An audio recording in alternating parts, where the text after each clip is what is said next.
Mike, we are back. Let's have a great chat here. This time I want to turn the tables a little bit and interview you. And this isn't just randomly for no reason. You've got a lot of interesting things happening in your life and specifically related to your real estate business. So excited to dig into that a bit with you. Yeah, man. That's oh my, how the tables have turned. I think that's what they say. There's a GIF of that somewhere on Twitter. We'll edit that in to the video. Perfect. Cool, man. Well, yeah, let's do this. Let's chat. So why don't you just give us a quick, or tell me, because honestly, I know a little bit, but I don't know a ton of details about what you're doing. Tell me about your primary business that you're doing in terms of flipping houses up in Green Bay. Give me a good background of that. Yeah, primary business is, 2.5 years ago, we actually formally started the company Blue Badger Home Buyers. Prior to that, I have almost a decade in the real estate world where I was a realtor and then kind of dabbled in fix and flip on my own. And then a couple of years ago, brought in a business partner, and we've been doing that as our primary direct to seller business model, where we will find houses or we'll have conversations with sellers who want to sell their house, but not kind of the traditional route where you put a sign in the yard and hire a realtor and pay fees and commissions. And through that time of trial and error, we've tried every type of marketing that was, as possible within the real estate investing niche. And now we've kind of really honed it in and have found something that's pretty consistent for us. And we're in the kind of scale mode right now. So a year ago, or 2 years ago, we were just about $330,000 in top line revenue. This year, we're going to close just over 700. So we've over doubled the amount of revenue that we've brought in. And a lot of it is just because we finally found a lane that worked, went all in on it. And now next year, our goal is to do about 1.35 million in top line revenue. So we're starting to figure things out, but we still have a lot to learn. Wow. That's amazing. That's amazing. So tell me, before we get into the specifics of what it is that you're honing in on, which we will get into, which is really, really exciting. What was it like getting started in this fix and flip? It sounds to me, as a non-real estate person, that there's so many things that can go wrong, whether it's obviously the act of fixing the house, hiring people, marketing being such a key, right? How are you finding these deals when it seems like a lot of people are trying to do what you're trying to do? So how did that go in the first year? Yeah. So I'll rewind it just a little bit before that too. Let's go back circa 2015. That's when I got my real estate license initially. I was working for a big chocolate brand. I was an outside sales rep, slinging chocolate to Walmarts and local grocery. And we actually bought our first house in 2014. After we bought our first house, I became really good friends with our realtor, and he convinced me. He said, "Hey, you should get your real estate license. I think you'd be really good really good at this." So I got my real estate license in 2015, and started out as a realtor, as a part-time realtor. So I was doing the chocolate thing, and then I was selling houses. My first year in real estate, I sold 31 houses. My second year, I decided to go solo. And just for context, the average realtor sells less than 7 houses a year. So we did really, really well. 31 houses in your first year while having a full-time job was very good. The next year, I worked part of the year that chocolate job and then ended up quitting and went all in on real estate. I felt like my ceiling was just higher in real estate. Growing up, my dad's a contractor. I grew up around houses, fixing houses. And the whole reason I got into real estate is because in my mind, I wanted to own properties one day. I always wanted to invest in real estate in the aspect of fixing and flipping. I never wanted to be a contractor. I wanted to be the guy that was buying the houses and making a lot of money. So if you fast forward from being a realtor in about 2018, we did our first flip. I did that flip with a partner. And for me, that was where everything completely changed. I spent years kind of listening to Bigger Pockets. I spent a lot of time in the different forums and listening to podcasts and reading books, but it literally wasn't until I did that first flip, and I would have never probably done that first flip unless I had a partner, unless I had somebody to kind of hold my hand. It's a lot of, you hear the cliche is you just got to take action, take massive action. Massive action cures all. And there's something actually to be said about that. When we took that action, it changed everything. I just realized like Pandora's box opened up. At the same time, I don't think I would have taken that action if I didn't have a partner. So that partner, we flipped some houses together, and we're still really great friends to this day. He has a business that I find fascinating. I actually posted about it, the Radon Company. It's the Radon guy. Okay. Yep. And then fast forward, now I have a business partner in the Blue Badger thing, and we do that full time. So there's a lot of different nuance in there, but that's kind of the overview of it. Yeah. That's an amazing story. And I love that. I was going to hit on it before you did, which is, what is the key difference that changed everything for you was taking that scary action, right? I mean, yeah, and that first deal, man, we made $7,000 on that first flip. I remember it. We each made $3,500.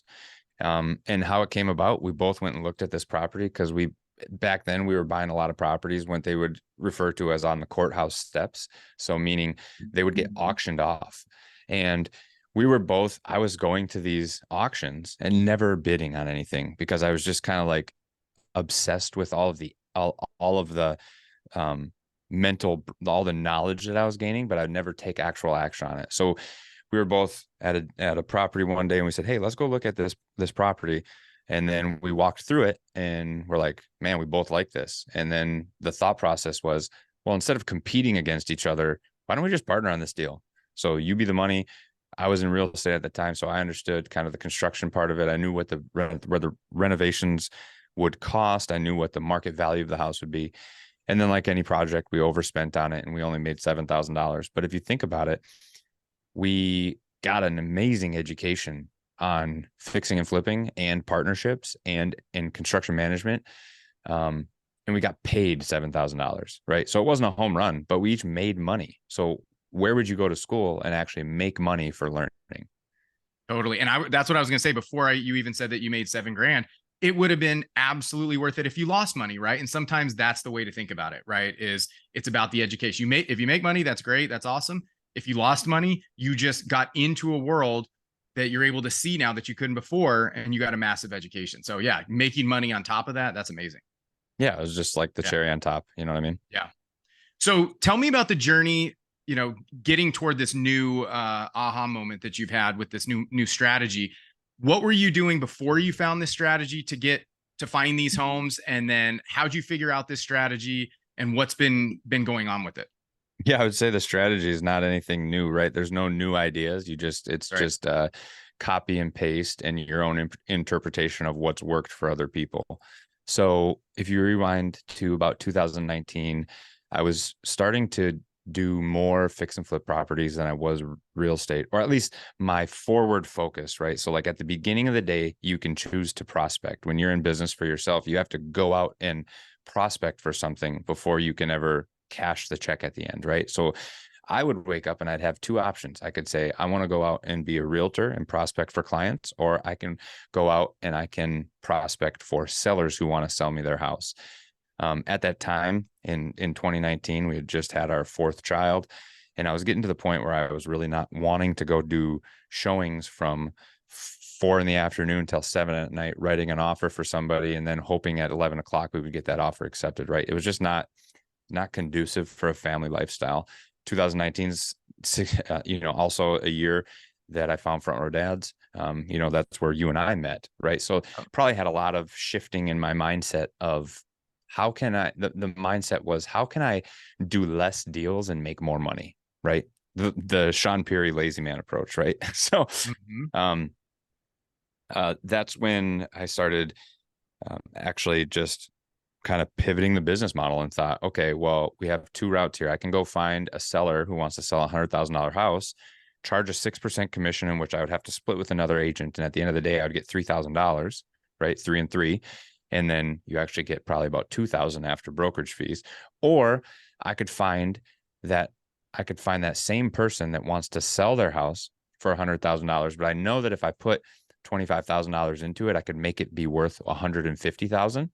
So then I'll buy that same $100,000 house, spend an extra $25,000 renovating it, and then sell it for $150,000 and make $25,000.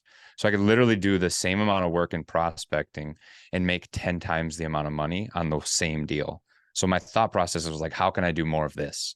That was just kind of the simple work less and make more. So that's when I started to just dive all in, and I'll go deeper into like what didn't work. And I know you wanted to circle back into like what's working now, but that's kind of how it all started. And that was the mindset in 2019. And then when COVID hit in 2020 and we were stuck at home and that's all we could do, that's where we really dove into it. Dude, I love, first of all, I did not know that. And that is such a smart mindset of, hey, I'm doing this work anyway. How can I make 10x? Because that's not as crazy as people would think, right? That's amazing. I mean, it's the same thing they talk a lot about in sales in general, right? It's like, why go sell a product that's $100 if you can sell something that's 10,000? You're doing the same, depending on what it is, you're doing similar amount of work, but you're going to make 10% on each. You're going to make 10 times as much just because the product is 10 times more, right? Yeah. And even as a realtor, right? Like even anybody, I think a lot of my story would obviously connect a lot with realtors, because if you're a real estate agent, I think you can understand the long nights of showing houses and writing multiple offers, or the weekends of showing houses and you're away from your family. And you just want to figure out how to make more money putting less time into it. And even when you're a realtor, I would say selling houses, you can sell a $200,000 house or you can sell a $2 million house. The process is actually identical.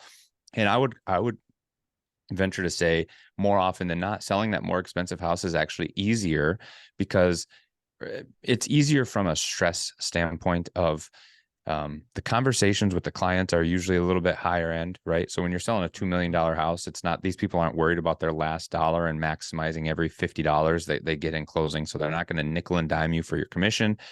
The same is true when you're in real estate and you're investing.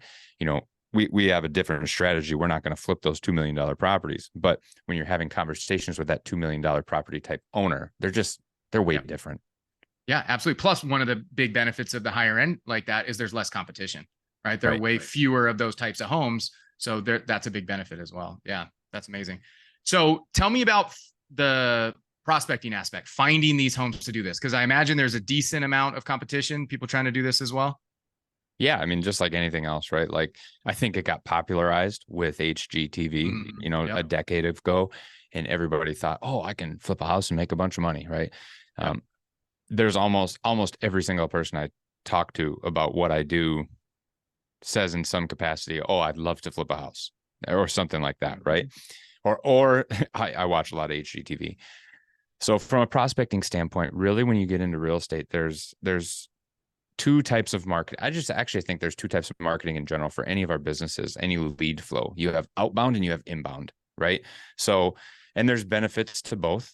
There's pros and cons to both. Outbound is more of a contact sport, right? If you have more time than money, I think outbound is a great play, because it doesn't matter. You can just think cold calling. When I say outbound, think cold calling, think direct mail, think mass texting, where you're going out to somebody. Inbound, think radio advertising, TV advertising, Google pay-per-click advertising, just where people are finding you and coming to you. Referrals, right? That's kind of an inbound thing. Like, hey, TJ told me to talk to you. They're coming inbound. We all know that a referral is like the best lead ever. Well, part of the reason is because they're coming to you because you've built credibility with somebody else in the marketplace. And then that person is vouching for you. I call it third-party credibility. And then those people come to you. It's inbound. And I would say if we've all had a referral in our life, 95% of them close, right? So, so outbound and inbound, and early on, like I have a tendency to be shiny object syndrome. You and I have worked on a lot of projects. You know that firsthand. So, and feel free to cut me off, man, at any time. I'm kind of going on a little monologue here, but I remember very vividly, towards the end of 2021, I had closed 5 deals. Like, I looked back at the last 5 deals, and every deal was a different marketing channel. So one was a referral, one was a text, one was a direct mail, one was a cold call, and then one was maybe it was 4. Point being, I was not focused on any one channel, right? So late 2022, I had seen some things around TV advertising. I knew that it worked. I tried to get into it a couple years ago, but the cost, I was looking at things too much from a cost lens and didn't really realize what I didn't know on how to approach my business overall from a marketing budget, and realizing that your marketing spend is just a math problem for your profit. So that's all it is. Your marketing spend is just a math problem to tell you how much profit you're going to get in your business at the end of the day. Even if you're, whether you're really good at your middle process, right? So you got your marketing on the front end, profitability on the back end. That's just a math problem. Everything in the middle is how you read that math problem. Meaning, if you suck at the sales process, you spend $1 and you make $3. It's just a math problem. So you keep spending $1, you keep making $3. Well, if you get good at that middle, you spend $1 and you make $7. So it's always just a math problem about where you're at. So that's when we realized that we started to get good at TV, and then we started to find some success. We got really consistent with it. We figured out the operations and sales process in the middle. And then, that Main Street Summit we were at a couple of weeks ago was really when I had the aha moment to be like, oh man, we're missing. If we spend $1, we're making $8. Why are we not doing more of this? So we've really dialed in. We still do some of the other stuff a little bit, but we're about 90% TV, and we've really started to solidify that and nail it down. And that's what I'm most excited about moving forward in next year. Yeah, man, that's great. Yeah, that Main Street Summit was a great experience with a lot of the guys there, with some really smart guys giving you some great ideas. But let's dig in a little bit about this. So we are talking, tell us a little bit specifically what type of ads, generally, you said you make 8 times. So kind of let's break down some of these numbers a bit and why this is such an amazing thing that you found and that you figured out. Yeah. So high level, what we do is we run a 30-second TV commercial. We spend about $10,000 a month right now on that TV commercial.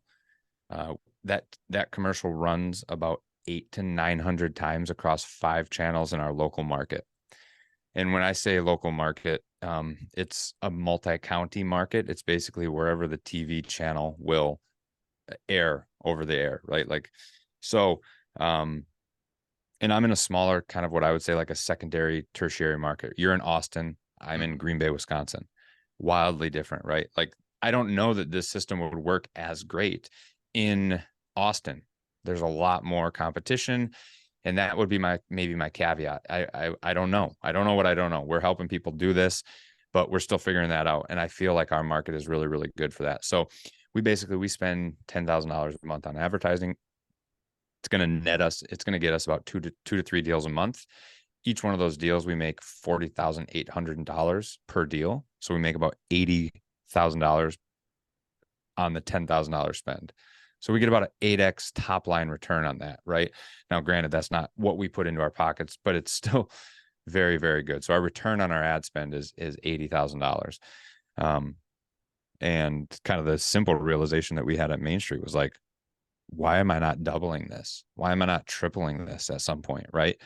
And that's essentially, how I know that we're going to be a $1.3 million company next year, because at the end of the day, we're going to double, potentially triple that ad spend starting in January. And it's just math. We've gotten really good at the efficiencies piece on the back end and the handling the sales process. So we know that when we get more leads that come in, we're going to do really, really well. And it's going to lead to a lot more profit. Now that it might go down to a 7x spend, but we're still, if we average our $30,000 to $40,000 per deal and we get an extra 2 deals out of it, that's going to make up for that going from 8 to 7. You know what I mean? So that's a little bit about TV. Yeah. I mean, that's just such amazing. Those numbers are just incredible. Whether it's 7, 8, even 5x is incredible. Right. And what I'm realizing is we're still not spending enough, right? You can sit here and I think every small business owner, any business owner, operator can sit there and you can bang your head against the wall about you compare to others, right? Why am I not doing $1 million top line? Why am I not doing 8 deals a month? Well, you're never going to squeeze for our situation, right? We're never going to squeeze 8 deals a month. I shouldn't say never, very unlikely squeeze 8 deals a month out of a $10,000 TV budget, right? We probably need to spend 30 to 40 to do that. So I think a lot of operators actually are their own limiting factor because they won't spend more. I just think that there's only so much that you can do. But the number one thing on the top of that funnel is how many opportunities do you get every month? And if you have the same amount of opportunities over time, you see consistently, you're going to always be doing 2 to 3 deals a month. And why are you keep banging your head against the wall? If you want to get more deals, go spend more money, you know? Absolutely. But it makes sense if your ROI is that high, that's exactly what you should do.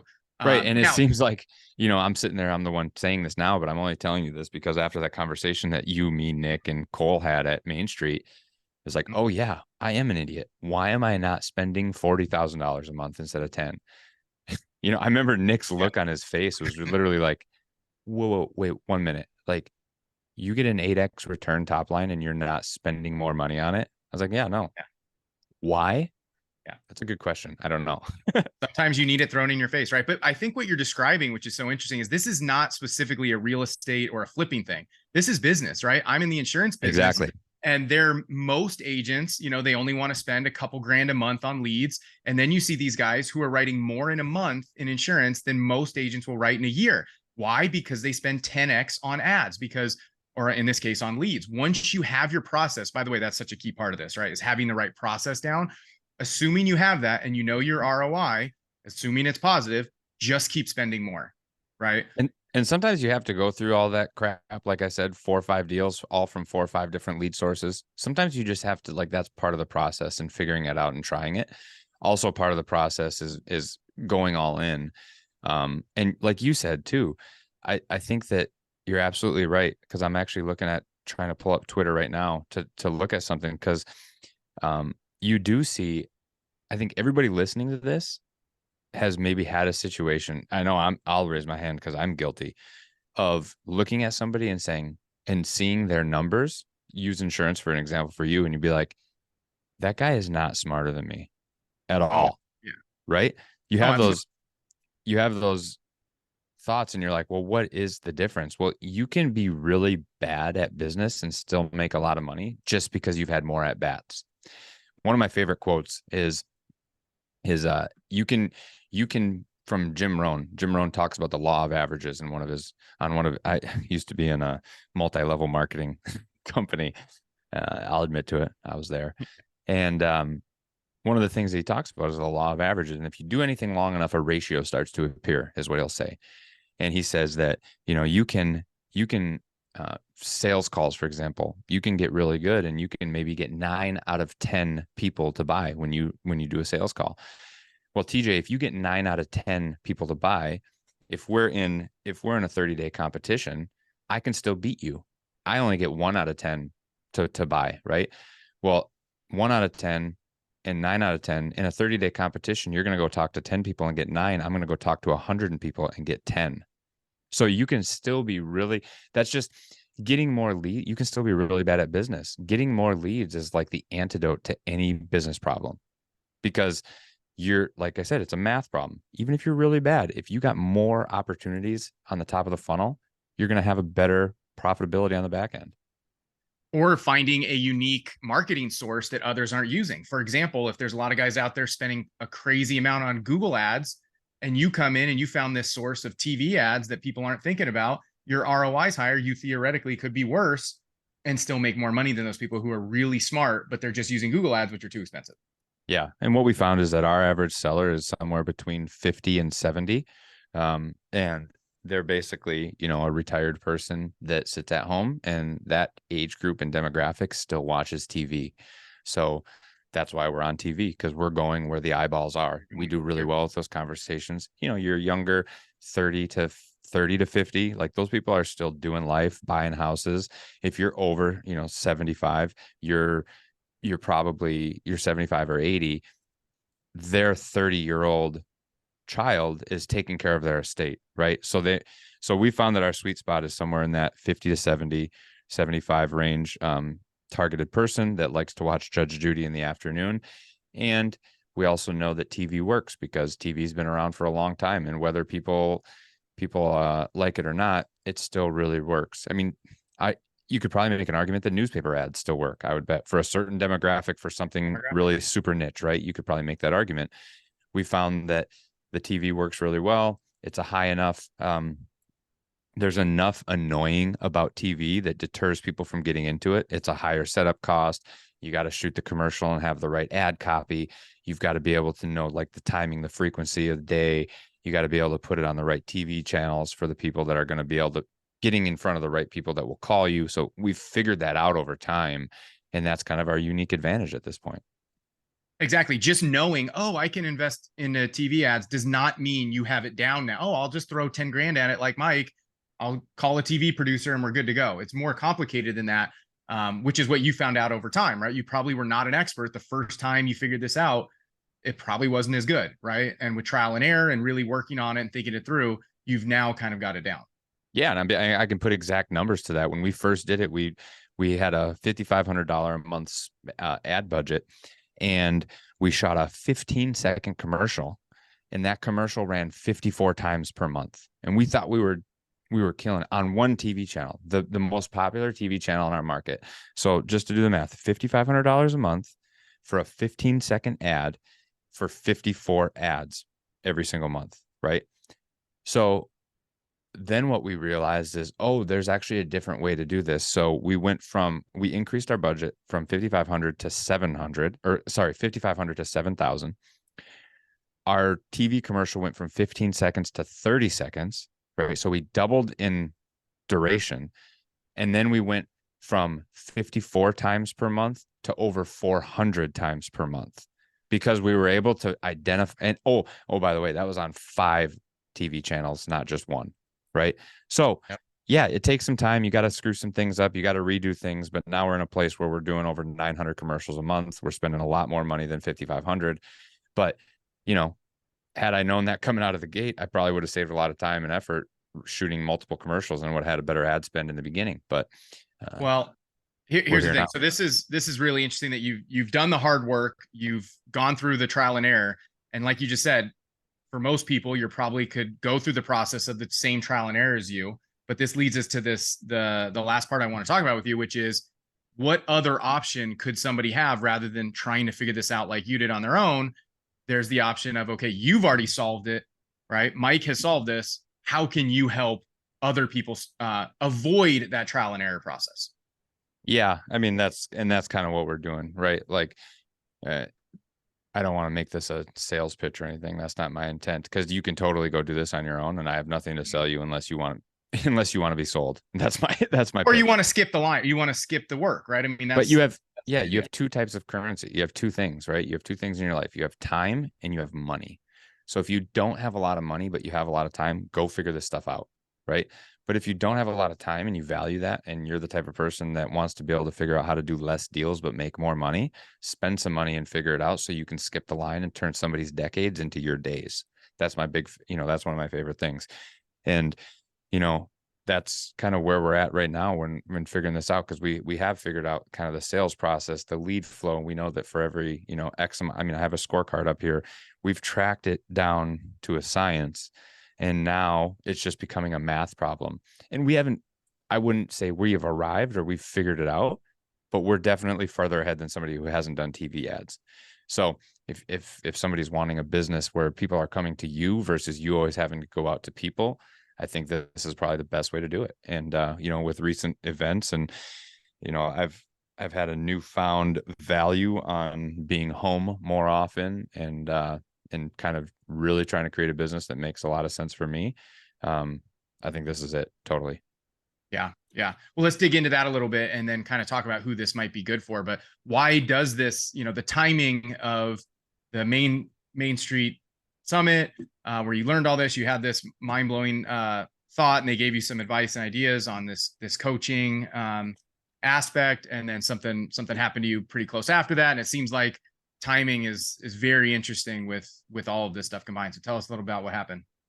Yeah. So November. So this is, we're first part of December here. So November 16th at 7:45 a.m. in my kitchen at my house. Mind you, I'm a 35-year-old, pretty healthy dude. Quite healthy. I So 7:45 in the morning, I was getting a cup of coffee. I didn't work out that morning. And I was walking in my kitchen, have a cup of coffee in my left hand. And in my right hand, I dropped my phone. Didn't think anything of it. Went down to pick up my phone off the floor. And I completely lost any motor skills in my right arm, and my right leg started to go numb. And in that moment, I panicked. What was happening is I was having a stroke. So, I mean, we're less than 3 weeks post stroke having this conversation right now. If I would have never had this, if I would have never told this story to anybody on this podcast or anywhere, you would have no idea. I don't have any memory lapse in my recall. I've had minimal speech issues, but it's pretty much all back to normal now. Lucky for me, I married an incredible woman who was a nurse, stays at home with our kids now, and got me to the hospital within 25 minutes. And I had a 3-hour window to get a specific shot I had a brain clot in my brain, or I had a blood clot in my brain. And you have a 3-hour window to be able to get a shot specifically that'll go in to blast kind of all clots in your body. And then there's a risk of that. And the risk that's associated with that shot is that there's a percentage chance that you'd have a brain bleed, and things would be a lot more significant. But lucky for all of us, I'm sitting here talking to you today, man, and wearing a heart monitor, figuring some things out as to why it happened. But yeah, it's kind of a total wake up call. And since then, there's definitely some anxiety. There's some fears of leaving the house. Even there's fears of going to bed at night. And really then what I've realized after that conversation, literally that conversation at Main Street was a week before this, like a week before my stroke, thinking, man, I could actually make a pretty good impact and a decent living teaching other people how to, like, in your words, skip the line and figure this out. People that are willing to spend some money that, hey, if I can get you a deal that is going to net you $40,000, what is that worth to pay? Every month, if you could spend $20,000 a month on marketing and it's going to net you 100, would that be worth it? I think so. So that's been the accelerated mind shift. We had the conversation before the stroke, but then after, I think this just makes a lot of sense. Allows me to stay home with my family and really prioritize the things that are most important. Yeah. Yeah, man, that's such a crazy story. I when you texted me this, I didn't believe you. I mean, I thought, you can be a bit of a jokester. I thought there was some sort of joke. I mean, you're probably one of the healthiest guys I know, and you're 35. I mean, it's unbelievable. But I think that also goes to show that you recovered faster than, I mean, what did the nurses say that they've ever seen? Was how fast you. Yeah. So I mean, I had that feet. shot, and my nurse had a male nurse who was 27, and he worked on the neuro floor. And when you have that shot, you're 24 hours of bed rest because they want you to stay down because you're at a super increased risk of internal bleeding. So anything that happens, you can, potentially get a brain bleed or whatever. 5 hours later, I was actually walking around. They took me off of bed rest, and I was walking around the neuro floor just with him making sure I wasn't going to fall.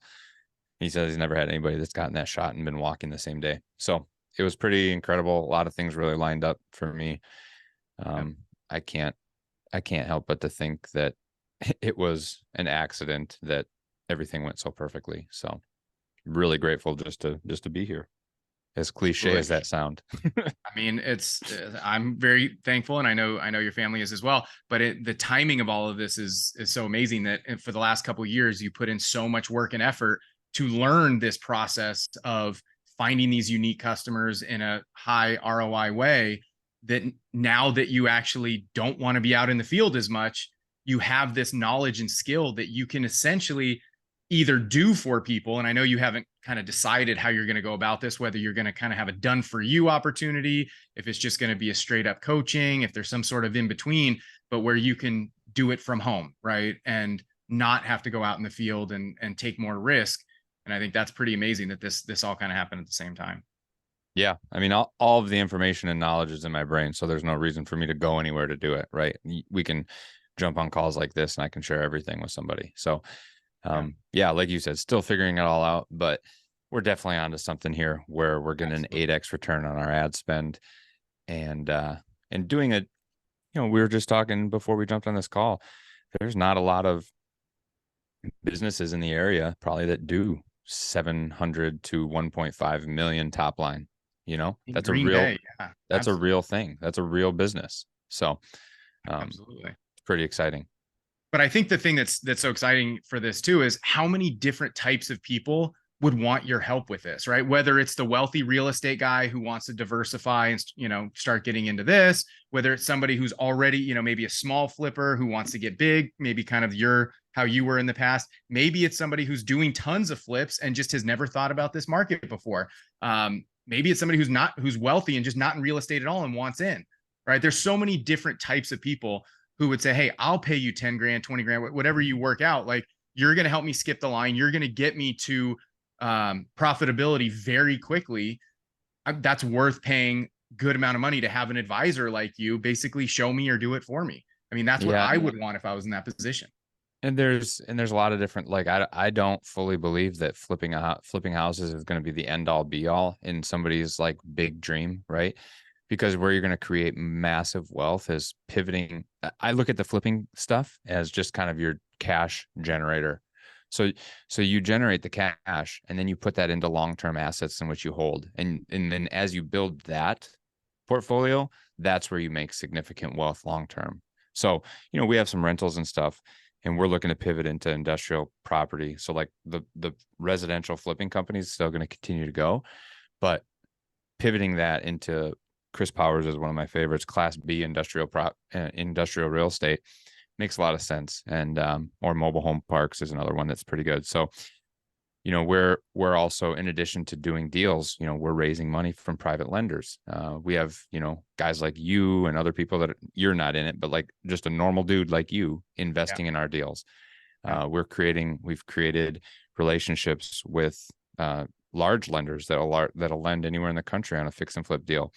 So it's things like that. When I think back to, I had an early mentor who was a broker of mine when I first started to fix and flip, and he made one phone call for me to introduce me to the guy that lent on his deals. They would do all the lending on his deals.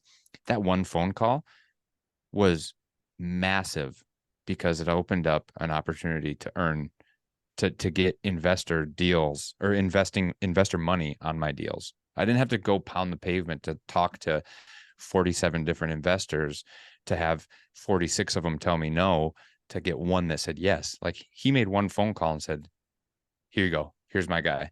He'll, it's that third party credibility thing. So it's a lot more beyond just flipping houses. And I don't think this will be the end, but this is definitely the accelerator to get to the end. Yeah, absolutely. And I love that. Yeah. This is the cash flow. This is how you get the money. And then next step will be, where do you put it, right? Where do you invest it? But many people are on that journey of, first, they got to figure out how to get the money, right? Where to put your nest egg once you earn it to create generational wealth. That's step 2, 3, or 4. Step 1 is, how do you generate a good amount of money? And this is such a great way to do it. I love it. Cool. Well, anything else you want to leave us with, or any good questions that I didn't ask you? No, I don't think so, man. This was good. It's interesting to be on this side of the microphone and having the tables turned. I think the biggest thing is like going back to what I said before, is you have time or money. And for me, when I rewound the clock and I had 4 kids and I was in real estate doing the realtor thing, and I realized that I didn't want to be doing showings from 4 to 7 at night and writing offers from 7 to 10 at night and hoping that it got accepted. We're in a different market now, but that's still a reality for a lot of people that are in real estate. That's a reality for somebody waiting tables. That's a reality for somebody in a corporate job that they don't like. So, it's very cliche, but like, you got to take some time and figure out what you want. And then maybe this is just my filter of being lazy, but what's the fastest way that I can get there? How fast can I get there? Can I get there? Can I learn from somebody who got there in 9 years, but I can do it in 9 months? I think that's real. And being able to surround yourself with people. One of my favorite quotes is, surround yourself with people who make your long-term goals look like a Tuesday afternoon. So somebody who can just basically wakes up, and whatever your big crazy dreams are, that's just normal everyday life for them. Totally. I mean, that's the real final key, right? What is the most important thing is surrounding yourself with other like-minded people, or people who are ahead of you or people who are on the path that you're on, that is the most important thing, because that's how you can get that level up quickly, right? Is by people who've already done it and people who are willing to share and people who want to help you, right? And that's what we're building at $1 Million Dads, right? So if that's you, you're a dad and you're trying to do any sort of entrepreneurial thing, make sure you check us out at $1 Million Dads. Dude, that's a good point. Like it's with the group that this is in the $1 Million Dads group. Like, I mean, we've seen it just in its infancy of how much opportunity has come, or just, and I shouldn't even say opportunity, just amazing conversations. Yeah. I mean, our conversation at Main Street doesn't happen without $1 Million Dads. You know, Right. That's the reality of it, right? And that could literally be like one of the events or conversations that changed my life personally. So yeah, man, you never know when that one relationship or that one conversation leads you down an entirely different path. I mean, you and I are talking here because we met in Front Row Dads, and then what that leads to, and then that led to building $1 Million Dads and bringing in other guys who really are focused on their entrepreneurial journey to get over that hump to where they can become focused on investing their profits. You know, for the guys that are trying to build those profits, you need to surround yourself with guys like us, who are doing really interesting things and that you can learn from, and who want to guide you and help you skip that time, making all the mistakes. You'll still make mistakes, but you can make a lot fewer when you're surrounded with people who've already done it and are willing to help you. And I would venture to guess, just like we talked about in the beginning, if you're in your business and you're not getting the output that you wish for, meaning the profitability or the top line gross revenue or whatever, it's probably because you haven't spent enough time getting enough opportunities on the input. So you got to focus on getting more at bats. Totally. So, well, this is awesome, Mike. Hey, I know I'll leave everybody with, if you don't know, Mike is blowing up on Twitter, creating awesome content, and people are really digging it. So what is your Twitter handle if people want to follow you? At Meet Mike Higgins. Meet Mike Higgins. Okay, awesome. That's it. That's probably the best place to find me. That's where I'm the most active on anything.